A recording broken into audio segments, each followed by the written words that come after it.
Bueno, la tercera exposición la hacemos con Manuel García González, que es la segunda vez que nos visita. El año pasado, si os acordáis, tuvimos una exposición suya que giraba en torno a la flora del entorno de Orellana, ¿no? Y es una exposición que se podría decir que es una colección de apuntes del natural, resuelto con la sencillez y la soltura que tiene una persona que domina el dibujo, como es el caso de Manolo. Ahora ya sí digo Manolo, ¿no? Que aquella exposición, si la recordáis, aparte del interés de las especies que dibujaba, tenían la gracia de que estaban hechas con bolígrafo, con lápiz y sobre un soporte sin ningún tipo de pretensión de durabilidad ni de ningún tipo, ¿no? Bueno, aquí en la enredadera, como pretendemos no dar puntadas sin hilo, nuestra pretensión es que todos los trabajos que ponemos en el campo que nos ocupa, que estamos exponiendo aquí, no se limiten a colgar una serie de piezas. La pretensión es dar una continuidad que estaría basada tanto en la calidad de los artistas, que eso lo podréis ver y valorar cada uno o cada una, como también en el discurso expositivo que estamos desarrollando. Y esto de alguna forma lo vamos haciendo contextualizando los contenidos de las exposiciones, de las diversas exposiciones, dentro de lo que sería la historia del arte, ¿no? Ahora bien, esto de la historia del arte, dicho con todo el respeto, lo comentaba antes con Manolo tomando un café, para mí es un poco hangar, lo digo con todo el respeto. ¿Por qué? A ver, entiendo que como herramienta de trabajo, para un historiador, para un crítico de arte, es muy cómodo y es muy útil el hablar de el hablar de cubismo, de abstracción, de naturalismo, etcétera, etcétera, ¿no? Pero yo creo que lo importante, y es lo que en alguna forma aquí estamos desarrollando, es que empecemos a tener confianza en nuestro gusto. Es decir, a mí me gusta una exposición con independencia de que me lo diga un crítico o de que esté en un libro de historia del arte. Que luego yo soy capaz de racionalizar y de analizar y de llegar a la conclusión de por qué me ha gustado o no me ha gustado o me ha parecido repugnante lo que he visto, pues es un paso más. Y si eso lo puedo verbalizar y compartirlo, es otro paso más, porque me permite compartir ese placer o ese disgusto con más gente, ¿no? Bien, entonces digo que es una convención, es un poco como las catas de vino, ya está, ¿no? Sí. Tú te tomas un vino y tienes que explicárselo. ¿Cómo explicas un vino a una persona que no se lo ha tomado? Pues mira, pues tiene un color de frutas del bosque, con un sabor de permanencia en boca, etcétera, etcétera, ¿no? Bueno, dicho todo esto, y antes de presentar la obra de Manolo, quería hacer un pase muy rápido, que tiene que ver con lo que estamos hablando. Esta temporada la empezamos con una exposición que se llamaba Abstracción y Música. Leo para no perder el tiempo. Con un lenguaje simbólico, Gonzalo Almaraz nos presentó una obra abierta construida con símbolos sin signos y signos, polisémicos y polifónicos. Una obra abierta en palabras de Humberto Eco. Es decir, era pura abstracción. La abstracción no se construye con figuras, se construye con símbolos, se construye con signos, algunos ya con significados preadjudicados, ¿no? Luego tuvimos otra exposición que hemos desmontado esta semana, arte, poesía conceptual, en el que la idea es lo más importante de la obra de arte, más que el objeto físico o material que se expone. Fue una propuesta radical de Joaquín Gómez que invitaba a observar e interpretar el poema y hacer una lectura personal, a completarlo. Y bueno, y ahora ya sí entramos de lleno en Semillas, que es la obra que generosamente nos trae Manolo y que inauguramos en este formato en la Enredadera. Es una obra, yo la había pedido el año pasado cuando vino, muchos de vosotras lo conoceréis ya, en Naturae, porque ha sido una obra muy difundida en muchos medios de comunicación, en redes, etcétera, etcétera, ¿no? Pero él me dijo, podemos hacer una cosa ex novo para la enredadera, nada, y aquí estamos, ¿no? Entonces, lo que nos plantea es una muestra de arte figurativo rotundo, contemporáneo, ¿no? Entonces, al contrario de las propuestas anteriores, aquí no hay sugerencia. Aquí se trata de hacer una representación fidedigna del modelo, que las imágenes sean reconocibles. Y en el caso de Manolo García, esta minuciosidad, esta fidelidad al modelo, alcanza una verosimilitud que muchas veces va más allá de la propia fotografía, ¿no? Viéndolo, yo pienso que estamos hablando muchas veces de hiperrealismo. No sé, podemos citar a Antonio López, por ejemplo, ¿no? Por poner una referencia. Digo hiperrealismo por la técnica desarrollada y también de realismo mágico por el tratamiento y contenido, por el tratamiento y significación del contenido, ¿no? Y en el caso de la muestra, es decir, una muestra dedicada a la semilla, que es el origen, es decir, que da mucho que hablar en cuanto al contenido, ¿no? Ahí al final hay un texto de Manolo que os recomiendo que lo leáis, porque es muy, muy atractivo desde el punto de vista literario, desde el punto de vista poético y además también desde el punto de vista plástico. Saco comentos de ese texto. En el mundo natural, las semillas están diseñadas para ser dispersadas por el planeta y para atravesar el tiempo, fijaros. Mediante las obras que propone este proyecto, se pretende extender la estrategia de dispersión a nuevos ojos y a nuevas sensibilidades. Gran parte del trabajo que estamos desarrollando en la enredadera, con las exposiciones que estamos haciendo, tiene que ver con eso. Nuevos ojos y nuevas sensibilidades, y nuestra sensibilidad. Ahora me voy a permitir comentaros por qué llevo puesto esta especie de extravagancia, es una sudadera con un dibujo aquí, ¿no? A mi edad. Bueno, esta Semana Santa he estado acompañado, muy bien acompañado, en un viaje que hemos hecho por el Val de Coa, que es un valle que hay que forma el río Coa en la desembocadura con el Duero, que todo eso se iba a inundar con una presa que al final no se construyó. Allí hay catalogados, y aquí tenemos arqueólogos que luego lo podrán aclarar en el aspecto arqueológico. Yo voy a hablar de otra cosa. Puede haber más de 2000 petroglifos. Entonces, hay dibujos de todo tipo, básicamente son animales los que se representan, con una calidad de dibujo finísimo, clarísimo. No tiene nada que ver con con la pintura esquemática de Monfragüe o de Levante, ¿no? Entonces, cuando nosotros representamos, estamos hablando de una convención, son dos dimensiones, pero a través del avance del dibujo, de la perspectiva, de la sombra, del volumen, etcétera, etcétera, en dos dimensiones estamos representando objetos que son tres dimensiones. Bueno, en el Valle del Coa, evidentemente todo lo que se está representando son figuras de perfil, no tienen volumen. El perfil es lo más sencillo de representar. Sin embargo, ahí empiezan a haber ya figuras, concretamente hay una cabra que te mira, es decir, aparte del alto y el ancho del animal, el hecho de que te mira significa que introduce una nueva dimensión, hay profundidad. Es un paso importante, ¿no? Luego hay otro dibujo que es este, donde hay un caballo, son tres cabezas.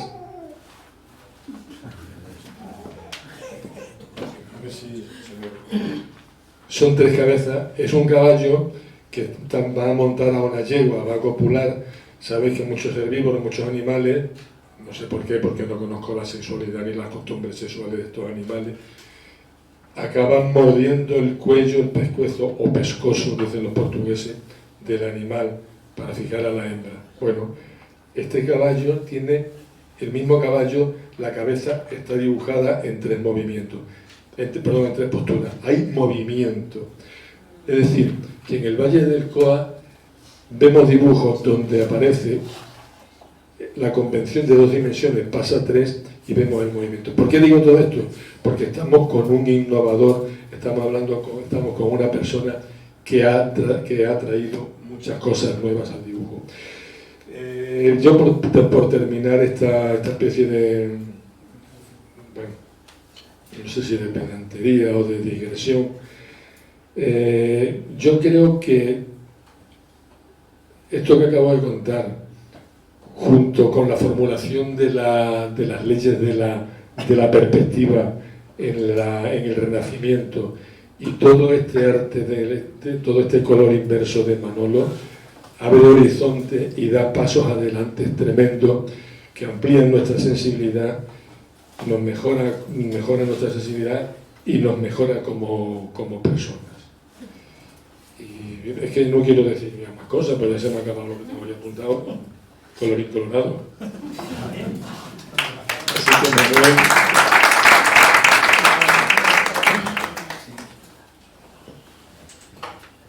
Bueno, muchas gracias exagerado de Damián también. Muchas gracias sobre todo a los que habéis venido y a los que habéis hecho el esfuerzo de estar aquí hoy, y sobre todo a los que habéis tenido que elegir entre dos eventos y habéis elegido este. Como ha dicho Damián, esta exposición surge, la idea de traer esta exposición de color inverso surgió ya en aquella primera que hicimos de la Flora de Orellana, que era una línea completamente distinta, aunque coincidía que era ilustración botánica también. Yo lo que hago es dibujo, a mí lo que me gustan son las plantas básicamente, y esas eran básicamente las coincidencias. Aparte de eso no coincide en nada. Aquello era un dibujo, como ya has dicho, más naturalista, más de cuaderno de campo, más sin pretensiones, un dibujo más ligero. Y esto es otra cosa. Esto no sé si me atrevo a decir si tiene más pretensiones, o a lo mejor sí, si tiene más pretensiones, por lo menos técnicas, pero aquí el reto, por lo menos el reto mío cuando me pongo a hacer color inverso, va mucho más allá del reto que tengo cuando tengo un papel y hago un dibujo normal y corriente con lápiz y con bolígrafo, ¿no? Esto es otra cosa, porque aquí entra en juego la experimentación del color. Ya os contaré qué es la técnica para los que no lo sabéis, intentaré explicarlo lo mejor posible. Yo siempre digo que me cuesta menos trabajo hacerlo que explicarlo, esto del color inverso. Pero lo voy a intentar explicar de la mejor manera posible y con la ayuda de una presentación que he hecho. Aquí entra en juego varias cosas, no solo el dibujo figurativo, sino la experimentación con el color y también el concepto. Esta exposición tiene el concepto, el nombre de semillas, cuando se planteó, aunque en este formato es la primera vez que se pone, en un formato pequeño, la idea de esta exposición en formato grande ha surgido para exponerse en el pabellón de Historia Natural de la Universidad de Almería, que son los que me cogieron el guante cuando yo les traslado la idea de hacer una exposición sobre semillas, sobre esas cápsulas del tiempo, como bien has dicho, esas cápsulas genéticas que están diseñadas para atravesar el tiempo y para dispersarse por el territorio. Utilizar toda la conceptualización que puede tener esos órganos minúsculos de los vegetales, que muchas de ellas son, o por lo menos de las que están recogidas en esta exposición, son prácticamente cercanas a ser microscópicas, y la mayoría miden menos de unos milímetros. Utilizar toda esa conceptualización para hacer lo que estáis viendo aquí. En Almería se pusieron en grandes formatos, aquí están en formatos un poco más reducidos, pero la idea es hacer una exposición un poco más compleja y jugando con todas esas ideas, con las maravillosas formas que tienen las semillas. La mayoría, como os digo, son muchas muy pequeñas y no se escapa a nuestra vista, se escapa a nuestra perfección las formas y los diseños intrincados y algunas veces bastante insólitos y bastante insospechados que tienen, y que todos esos diseños evidentemente obedecen a alguna adaptación evolutiva. De algunas sí se sabe a qué obedecen, pero de otras no se sabe. Yo he estado durante todo el proceso de documentación para hacer estas ilustraciones, estos dibujos, he estado trabajando y colaborando con el Departamento de Botánica de la Universidad de Almería y con técnicos del Jardín Botánico de Madrid, y realmente es que hay diseños y formas y estructuras en muchas semillas que no se sabe todavía a día de hoy. La ciencia no ha dado con la clave de a qué puede... Y ahora cuando explique la técnica vamos a hacer, si os parece, un repaso por las obras y por las plantas, contando alguna cosa sobre las plantas que produce cada semilla, y vamos a ver más detenidamente de a qué me refiero cuando estoy hablando de eso, de esas estructuras tan distintas, tan alucinantes, que algunas parece que están hechas están diseñadas por artistas de Art Deco o por artistas modernistas o por un diseñador un poco loco, ¿no? Están diseñadas por la evolución, por el diseño evolutivo. Entonces, no me quiero enrollar mucho y no quiero que se alargue mucho la exposición esta porque no quiero aburriros. Ni que decir tiene que si tenéis alguna pregunta no hace falta que esperemos al final. Si tenéis alguna pregunta sobre la marcha, me la hacéis y vamos. La primera duda es ¿qué es esto del color inverso? Yo empiezo a enredar, a experimentar con el color y hace como, yo no sé, 9 o 10 años empiezo a hacer pruebas, no con los colores que yo veo ni con los colores que quiero transmitir, sino con exactamente los contrarios. Y bueno, le puse el nombre de color inverso como le podía poner o cualquier otro nombre, ¿no? Si le das a ver, esta es el dibujo original de la lámina que habéis visto antes que esta. Y yo lo que hago básicamente es hacer algo muy parecido a si dibujase un negativo fotográfico. Aquí veis un negativo fotográfico y su positivo, donde veis en el primero que hay blanco, en el segundo aparece en negro y viceversa, y donde hay escalas de grises, su escala contraria es la que está en el definitivo. Yo dibujo lo que sería la primera imagen. Ahí hay un panel en la pared esa, por si queréis después echar un vistazo, donde intento resumir los pasos que llevo a cabo cuando hago una ilustración con color inverso. Primero cojo el modelo, me baso en la escala cromática, que ahora lo veremos un poquito más detenidamente, en el círculo de Newton de los colores, elijo los colores complementarios, los colores opuestos, el resultado es algo, como os he dicho, muy parecido a un negativo fotográfico. Ese negativo fotográfico, que es el dibujo original que acompaña en la exposición a todas las obras, lo escaneo o lo fotografío y con cualquier programa le doy la vuelta, lo invierto, lo positivizo y aparece el dibujo definitivo. Lo más sencillo del dibujo es un trazo, esto es un trazo de lápiz. Si yo cojo esto y lo invierto, lo que antes veía como blanco ahora lo veo como negro, y lo que antes veía como negro o como gris ahora lo veo como blanco o como gris. Esto es una escala de grises hecha con lápiz de grafito, y si lo invierto aparece lo mismo pero a la inversa. La cosa se empieza a poner un poquito más compleja cuando empezamos ya a tocar el color. Esto está hecho con lápiz de color, pero podría haber estado hecho con tinta, con bolígrafo, y cuando yo lo invierto aparece este color. La tinta de boli bis en concreto, o de boli azul, tiene una particularidad muy chula para esto del color inverso, y es que da unos colores dorados muy bonitos. Esto es una flor seca, una alcachofa seca de cardo mariano, está hecha con bolígrafo, y cuando lo invierto aparece una cosa que no tiene nada que ver, ¿no?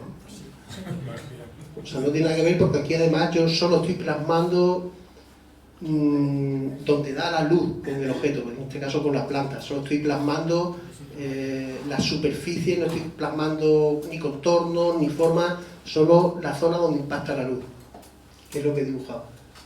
El truco es este es el círculo cromático sobre el que teorizó Newton, después mucha más gente, pero Newton fue el primero que relacionó todos los colores en un círculo y descubrió que había colores complementarios y colores que se relacionan entre ellos.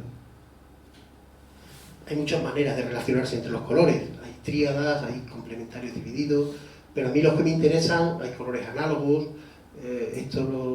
los que entienden de diseño gráfico y los artistas pues están muy familiarizados con estas familias de colores, pero a mí los que me interesan para el color inverso son los complementarios. O sea, si yo quiero que aparezca en un color mío un amarillo, dibujo con azul. Si quiero que aparezca un naranja, dibujo con un azul más tirando al añil. si quiero un rojo dibujo con un verde y así sucesivamente. La cosa se sigue complejizando, se sigue haciendo más compleja cuando nos damos cuenta que verde es un concepto mental, pero el color verde pueden ser infinitas cosas. Aquí hay una paleta de muchos verdes que técnicamente son todos verdes. Para nuestro lenguaje, como concepto textual pues, y semántico, son todos verdes, pero cuando los invertimos vemos que hay cosas muy distintas ahí. Aparecen violáceos, aparecen rosas, aparecen fucsias, magentas, aparecen casi marrones. Es la misma paleta, lo que pasa es que está invertida. Es para intentar explicar que la cosa se puede volver mucho más compleja de lo que parece, que no es solo verde o no solo...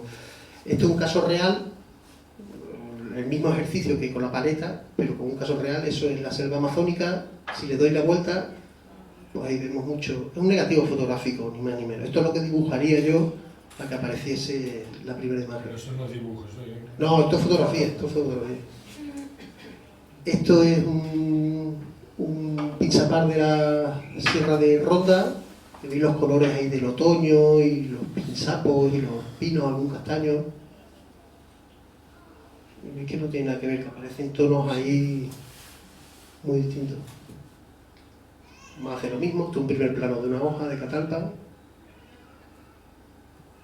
Y aparecen los violetas, los azules. Trucos que utilizaba yo al principio cuando empecé a complicarme la vida con esto del color inverso. Al principio, un truco muy práctico que usé es fotografiar mi caja de lápices, invertirla, y así sabía qué color correspondía a cada uno de los lápices que tenía. Ya le hacía la foto, lo invertía y tenía exactamente los colores, lo invertía con el móvil, por ejemplo, ¿no? Después hay un truco que es de Newton, también un efecto óptico muy curioso, que si os parece podemos hacer, que es un método más natural gracias a la percepción del color que tenemos en la córnea, que es mirando detenidamente ese punto durante un ratito, durante 20 o 30 segundos, detenidamente, está rodeado de amarillo. No aparece aquí tan amarillo como en la pantalla, será porque es un amarillo un poco más oscuro que la pantalla, pero bueno, yo creo que va... Sí, pero sin parpadear. Ahora en unos segundos le vamos a dar a la imagen siguiente, que es un círculo blanco completamente, con un punto, pero vais a ver el color contrario al amarillo,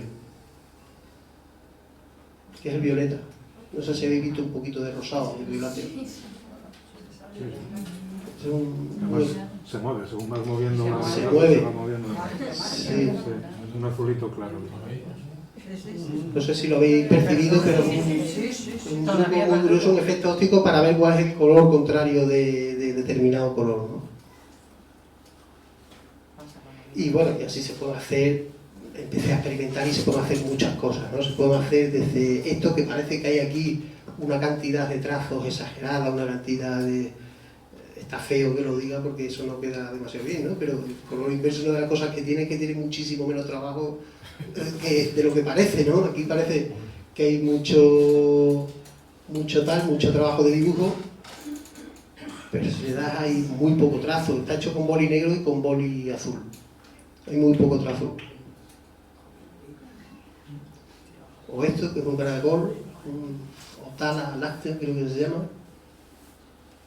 Está hecho también con lápiz negro y lápiz azul.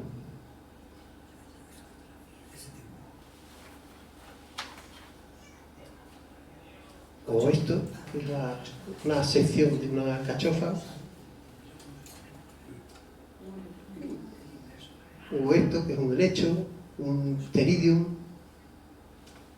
O esto, que es este es el original, de un suelo de hojarasca del bosque. Y este es el definitivo, el invertido, el positivado. Recapitulando un poco, ahí estoy dibujando una hoja de acanto, dibujando con los colores contrarios. Ese es el resultado mío, analógico. O ese es el resultado escaneado. y ese es el resultado cuando le doy la vuelta y lo positivizo.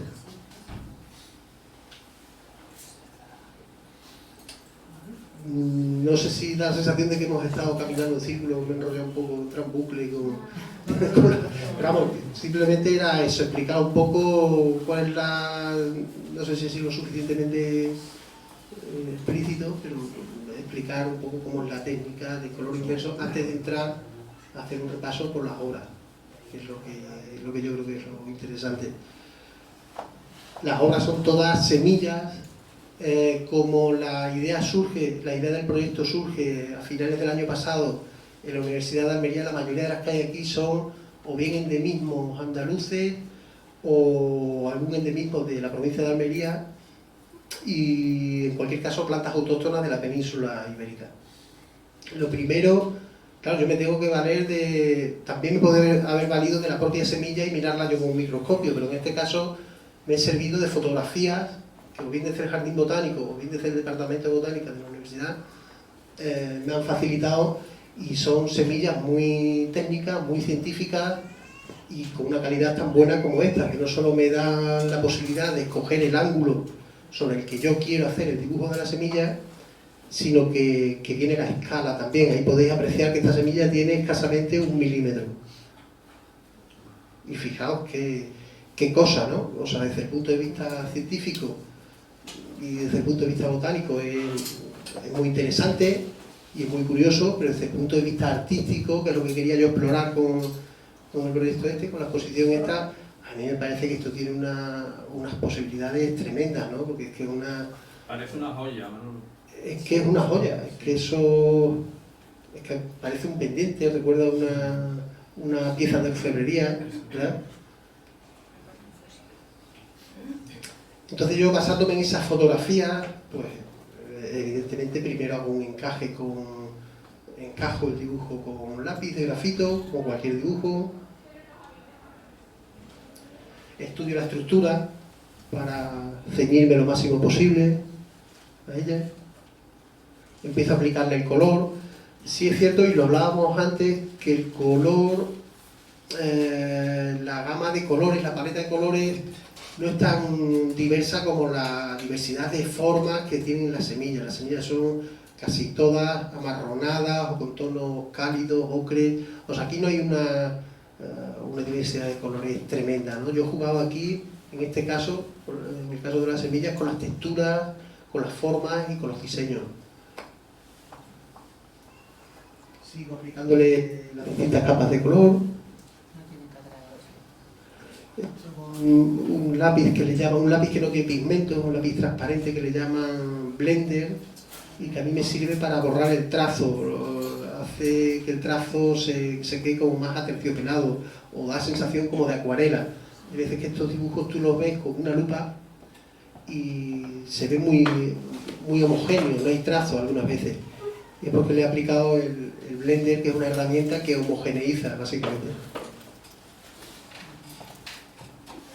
Dicen siempre que mientras menos se borre un dibujo mejor, pero yo tengo que borrar porque hay cosas que hay que quitar del medio.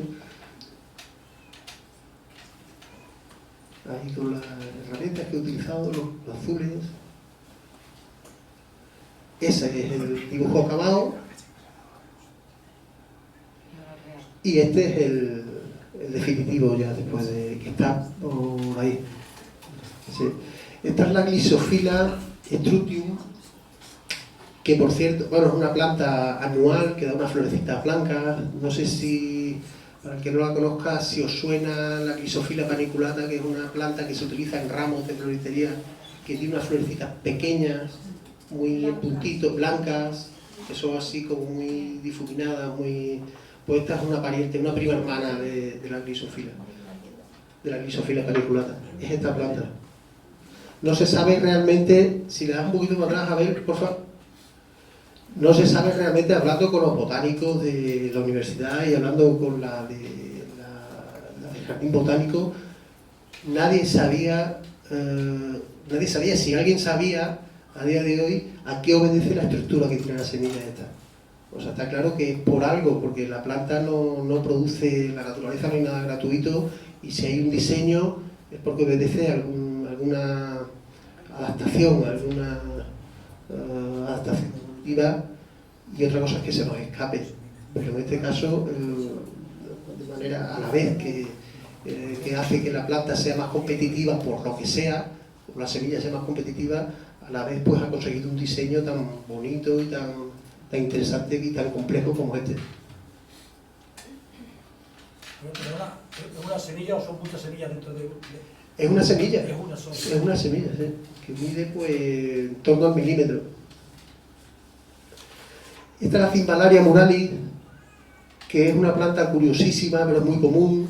Y esta sí tiene explicación, lo que tiene la forma que tiene. Es una planta que se conoce como la planta de los campanarios, una planta que crece, es fisurícola, como dicen los botánicos, porque crece en las fisuras de las rocas, en las ruinas de piedra, en las juntas de las construcciones de piedra. En las macetas. En las macetas también. Es preciosa, es una planta muy bonita.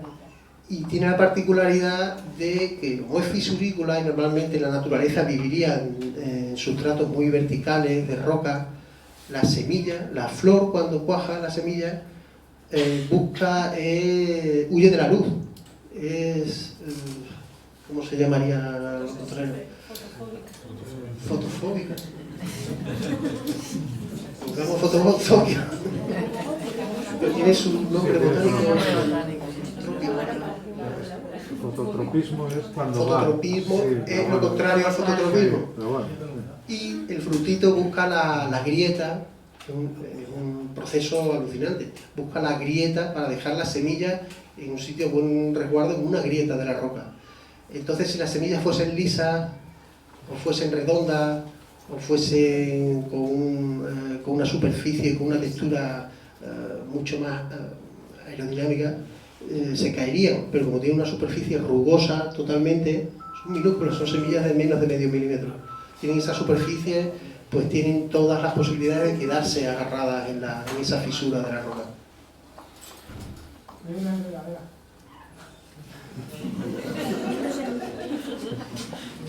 Es azul la flor, ¿no? Sí, si le das a ver, es esta la planta. Es una miniatura de planta, pero es preciosa, es una virguería, parece una enredadera, parece una enredadera. Lo he hecho por eso. Pero no es una enredadera, es una planta más restante y colgante que enredadera. Esta es otra planta, una planta muy curiosa que tampoco se sabe por qué tiene, si os fijáis, tiene una especie de protuberancia, la semilla tiene alrededor de medio milímetro. Y tiene una especie de protuberancia, pero si os fijáis con detenimiento, cada protuberancia está separada de las otras por un zigzag, una especie de encaje, de piezas de puzzle, que también parece una joya, o sea, parece una pieza de orfebrería. Este es un endemismo de las zonas desérticas del suroeste y del sudeste. Bueno, esto es una curiosidad. Este es el cartel de la exposición en la enredadera. Es una planta muy común que es la Euphorbia serrata. El nombre popular en Extremadura creo que es lechetrenda. Es una planta que, bueno, ahora veréis la foto, que suelta un látex blanco cuando se rompe. Tiene las hojas y las brácteas de color amarillo fosforito o verde fosforito. Es una planta muy bonita, muy común, es ruderal, sale en campos de cultivo, en solares. Y ¿a qué obedece esta semilla tan rarísima y tan extraña? Pues lo que tiene arriba, que parece una setita o una sombrilla, es una protuberancia de almidón muy nutritivo para las hormigas, que le encanta a las hormigas, pero está muy pegado a la semilla, no se puede arrancar. Entonces las hormigas lo que hacen cuando se encuentran una semilla de esta debajo de la planta es llevársela al hormiguero, se la llevan y allí ya tranquilamente se comen la parte de arriba. Es una adaptación de la planta para dispersarse gracias a las semillas, lo que llaman los botánicos la zoocoria, que es utilizar a un animal, en este caso con un señuelo de alimento para llevárselo, y de paso, además de servirle para dispersar la semilla, pues nos da un diseño que para algo que también es alucinante, ¿no? Esta es la Euphorbia serrata, que os sonará seguro.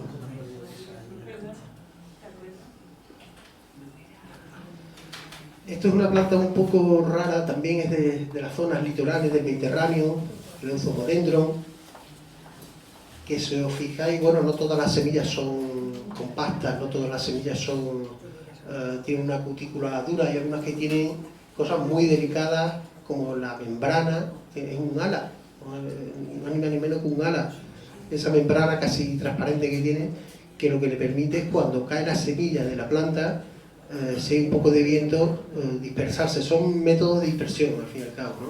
Esto es animocoria, que llaman los botánicos. Unas plantas utilizan para...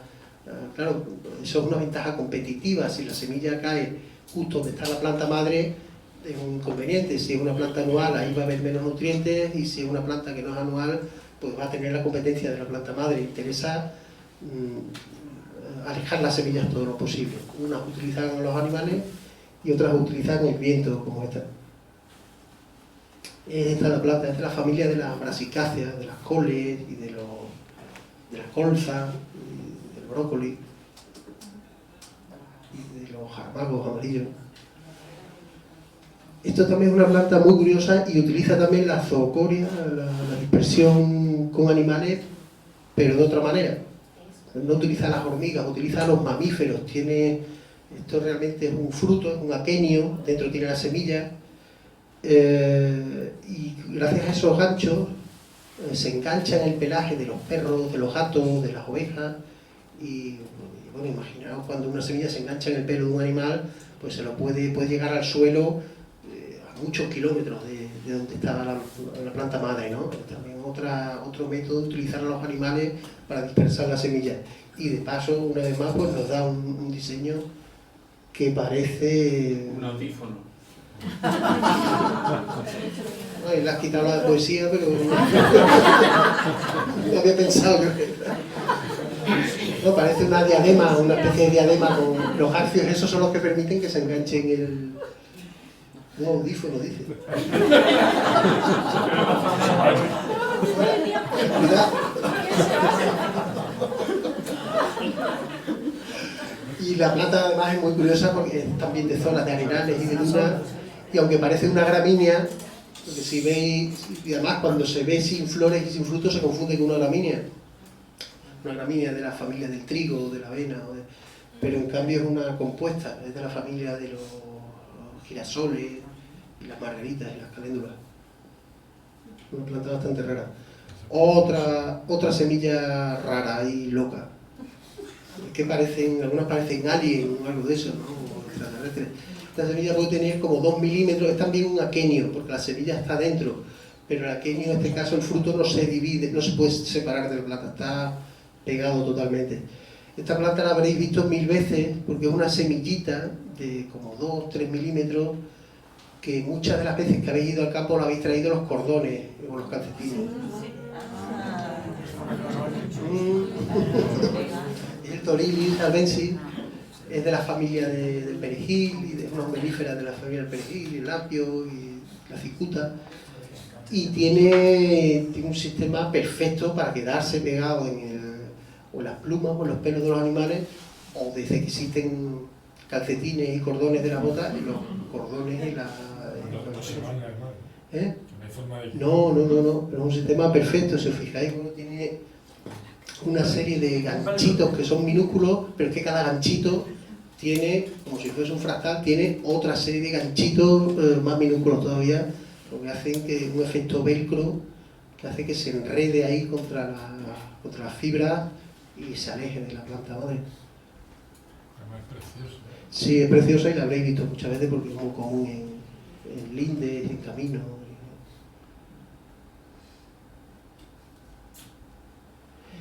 Esta más rara, más extraña, es esa que está aquí, es la Linaria nigricans. Es una planta muy bonita que tiene un comportamiento de plantas desérticas, o sea, puede estar varios años, una planta anual, que puede estar varios años sin nacer, pero cuando llueve y se dan las condiciones buenas, de repente nace y completa su ciclo biológico en muy poco tiempo, en un poco más de un mes, y se llena todo de flores donde está. No se sabe realmente por qué tiene esa forma, igual que las primeras semillas que vimos, la han estudiado mucho y no hay ninguna razón que le dé una ventaja competitiva y que se conozca, pero tiene una forma un poco más, que a lo mejor puede parecer menos llamativa que las otras, pero también es muy curiosa. Los pliegues que tiene la superficie están formados, si lo veis, o después si os acercáis al dibujo, por pequeños nódulos, redondelitos, que son como bolitas pulidas. Esa es la planta.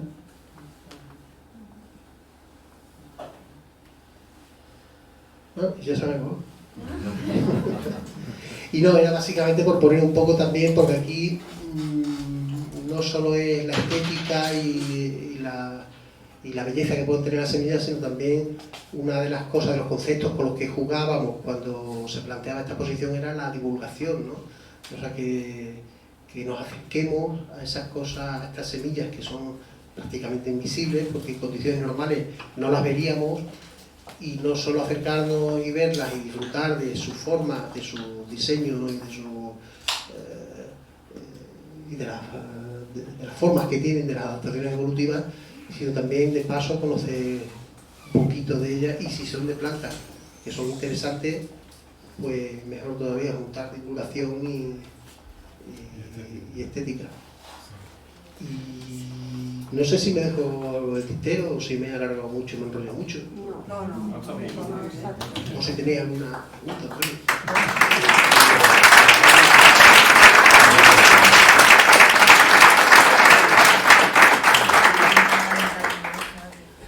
A mí lo que me sorprende es, bueno, pues no sé si se oye.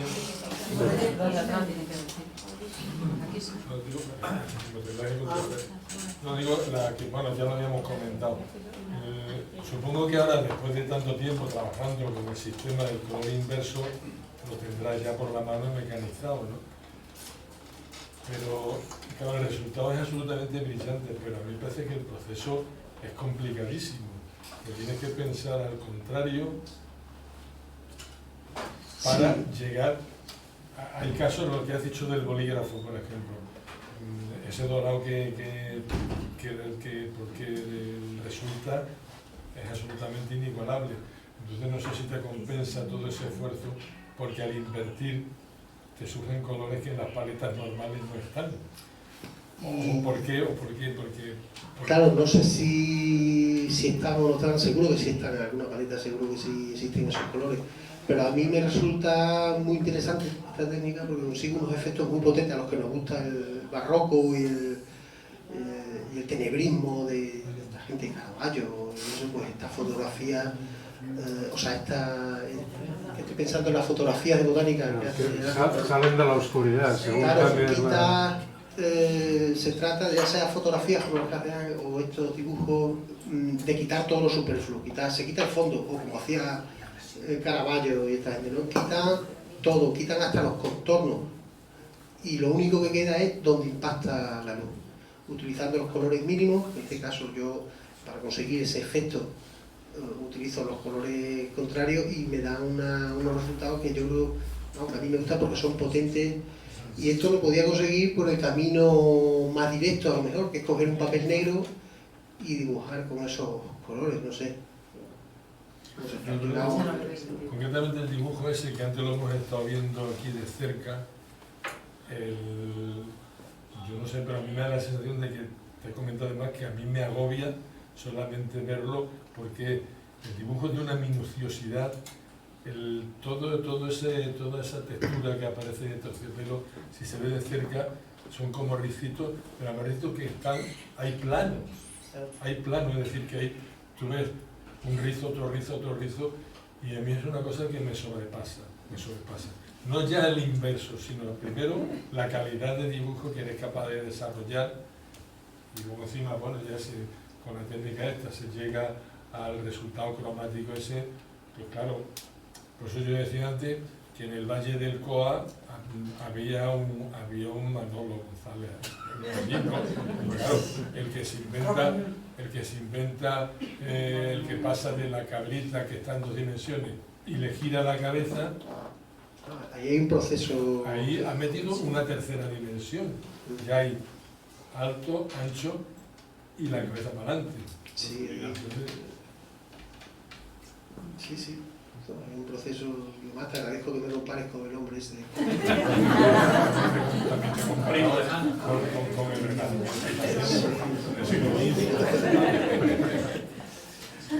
Yo quería comentar, hay una que cuando haces el color inverso realmente estás invirtiendo 3 cosas.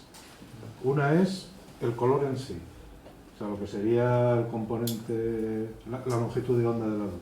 Otro es la cantidad de color y otro es la cantidad de luz, que son cosas distintas. Son los 3 componentes en un modelo de color que no sea RGB, el otro el CMYK, esto es HSV.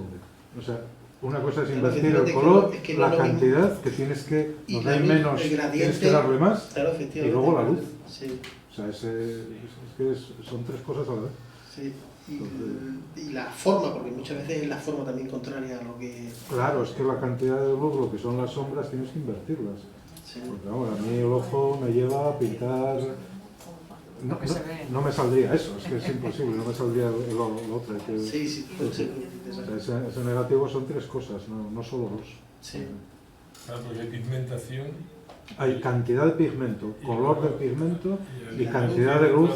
Y cantidad de luz que no... Que funcionan de manera distinta. Claro. Para convertir, o sea, la luz, por ejemplo, aquí la luz que impacta en la semilla esa, en la parte blanca, eso si veis el original que está por ahí, es negro, puro, o sea, prácticamente negro, es tinta. O sea, yo convierto con la técnica que se convierte la sombra en luz. Y al contrario, el blanco del papel se convierte solo sin que yo haga negro. Bueno, muy bonito también ya que lo ha citado a Caravaggio, bueno, y todo este nebrismo y tal. Aquí casi es lo contrario, porque además a mí me parece que está muy bien traído en una exposición, se llama Semilla, y que se habla del origen, y que se habla además de la facilidad, o de cómo estas semillas buscan la manera de difundirse para generar vida. El planteamiento del formato son piezas que tienen un fondo negro. El fondo negro, jugando con todos los esquemas que tú has hecho, el fondo negro es la ausencia de color. No hay nada. Salvo de pronto que sale como un cañonazo, como un pelotazo, vida. Y aquí recuperamos la poesía que se había estropeado antes, con lo del audífono. Sí, la que estropeó Manolo con la gran azul. Era un audífono, pero de diseño. Ay, señor. Además, muy práctico. No se va. Sí. Bueno, ya cada vez que Que no lo tiene, Que ahora ya eso va a quedar. pues ya no se me va a olvidar de lo que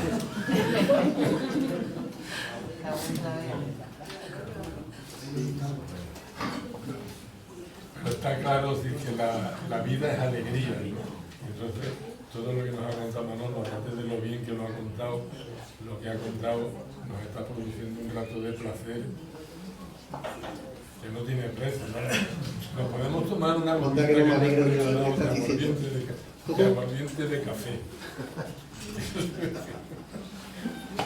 Y después nos tomamos el aguardiente de café y después hacemos el ejercicio del círculo amarillo. También uno sabe.